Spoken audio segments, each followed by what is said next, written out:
wish you had put in? I mean, there were so many versions. Like the first version was 2.5 hours, and we just put everything and try to see what sticks, what didn't stick, and I think a lot of it, obviously, we had to cut for just the story purposes.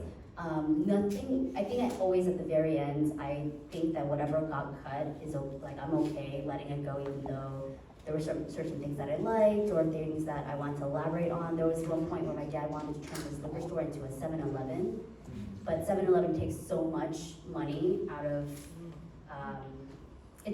they operate obviously differently, and so I think that's something that he hesitated and thought about. And also an update with Danny, he's obviously, the store is now closed, I think 2 days. Usually liquor stores only close 1 day a week, but I think he's made it so they have the weekend off, which is great. And right now he's in the process of actually selling his store. And so what's been, he's selling it to a Black Christian organization, Pastor Q, who was also in our film, and they're in the process of raising $400,000. They're currently still raising that, and I think that eventually he'll pass it on, and there'll be a transition made. I think he'll still stick around. And sometimes I'm like, is there a part 2 to this? I don't know. Is there? Because I do wonder.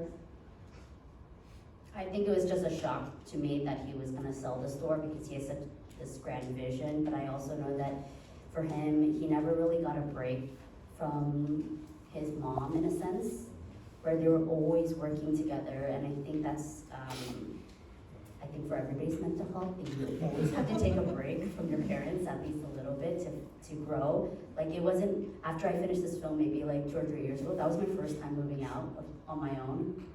And so I feel like I didn't really grow up till I was like 32. Like I felt like because I was just always living at home, I relied on them, and then being away from them really helped me get a lot of perspective